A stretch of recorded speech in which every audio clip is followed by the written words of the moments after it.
In For the festival, 2 words in 61, he went to Spoleto. he went to the Spoleto Music Festival, and he was in near Genoa. There was a factory, the Voltri factory. It's the Voltri factory, and this was like a steel mold. Huh? Go ahead, please. Sorry, I started. No, fill in the blanks for I me. wrote them on. Okay, great. Well, he was, Giancarlo Menotti created the Festival of Two Worlds in Spoleto, Italy. Small medieval town. And after World War II, when Americans had liberated Europe, the town fathers invited two American artists specifically to create works in that old town. Everybody was horrified because it was Calder and David Smith. Calder made a huge stabile in the center of the town, and it fit. I mean, that is the criteria with the old town. It married into the old town.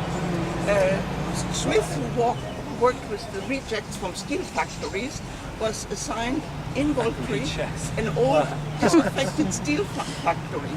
He arrived there, and he couldn't speak a word of Italian. And he didn't look to the two old workers who were guards in that old disaffected factory like an artist, because he wore jeans and, you know, he wasn't dressed in proper way, I suppose. And he couldn't make himself understood that he wanted the place cleaned and the pieces sorted out according to, you know, their shapes, etc. And so he took a broom and he started to clean himself.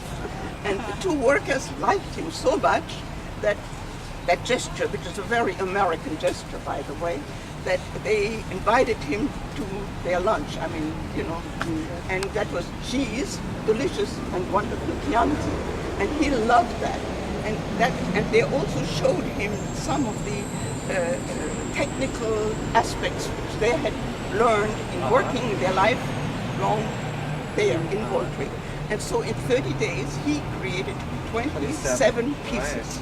And he put them on a car, on a flatbed car, to bring them to Spoleto.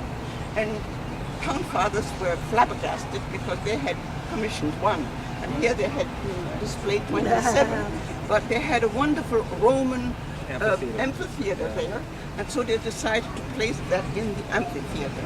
And that has become sort of the traditional way of exhibiting them, and they worked. I mean, the genius of those two American geniuses worked perfectly in that old, and the grandfathers of Spoleto loved it.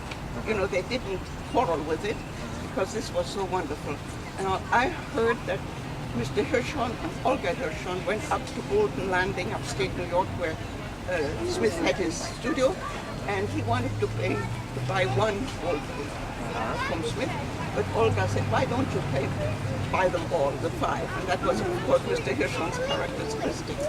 That's how come we have Voltris we have. Some of the Voltris were done after he came back. So he brought his sculptures back, and he also took the tools, and he incorporated the tools in some of the sculptures.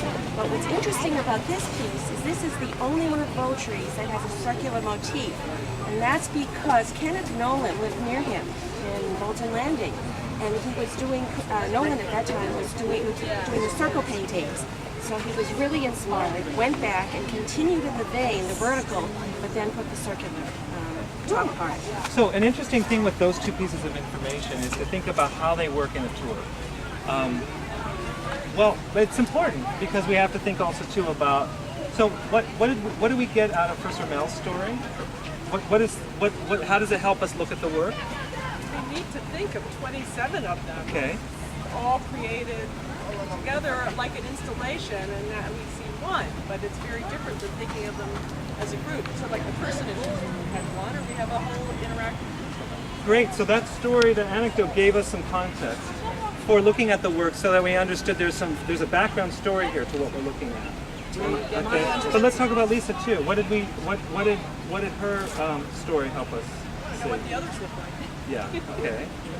She also talked to think about the space in between. Very Japanese, very dry. And they're talking about it being Japanese. What's interesting is we can take these stories and then we can turn them into questions.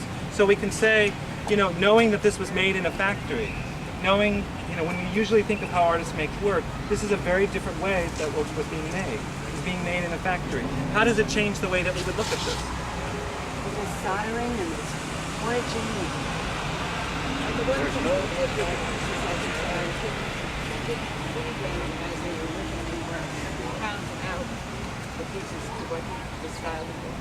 But we can still see that there's some pounding. We can still see that there's...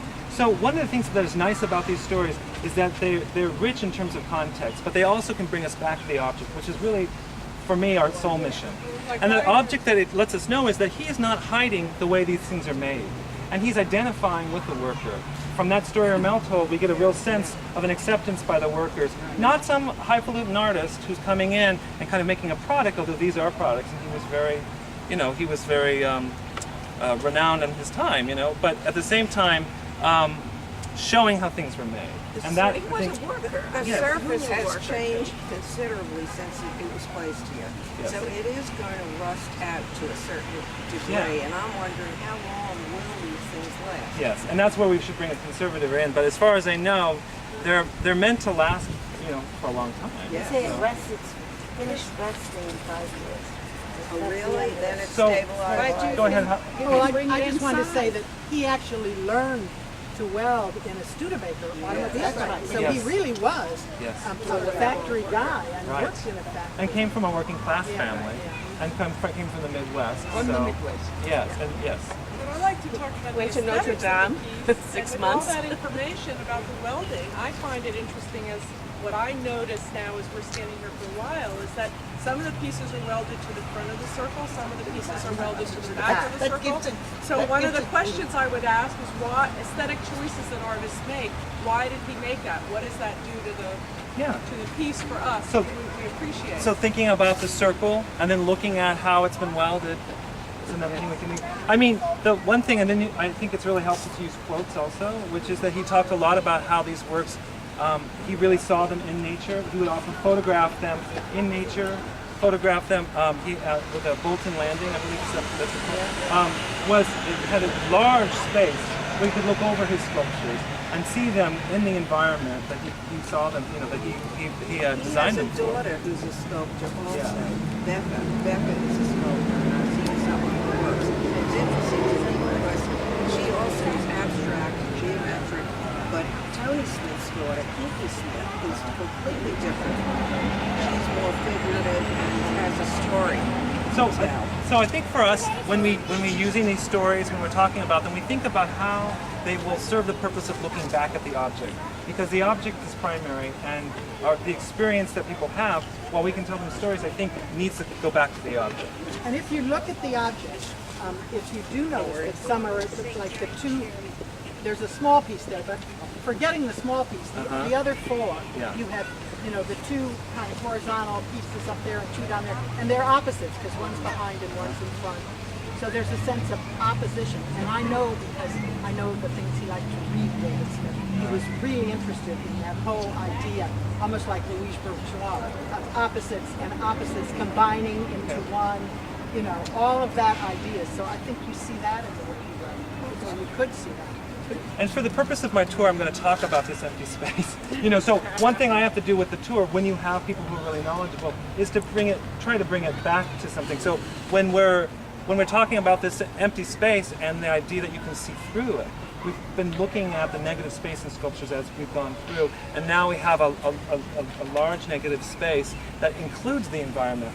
And his cubi pieces, these were done in 61, 62, although he was making cubi also at the same time, going back and forth between the two series. The cubi piece is there. You can see it's done in a straight ahead. Yeah. You can see that it's done in something that reflects the environment, that actually mirrors the color in the sky or from the grass. And so this idea of somehow bringing the environment back into the work, I think, is one way of unifying the opposites that you're talking about. So trying to figure out ways that you can use your information to support what your participants on the tour are talking about, and then also bring it back to the object. I have a piece that actually I was going to do the ARP, but actually ARP is not really related to this idea that we seem to be developing as a tour of the space. So I'm going to take us right to the Dan Graham, which also seems to be about the space and the figure and how that is related. So that's our last one. Thank you. Okay, great. Okay. So we have one more to look at, which is the Dan Graham if you want to. Otherwise we can stop here. Okay.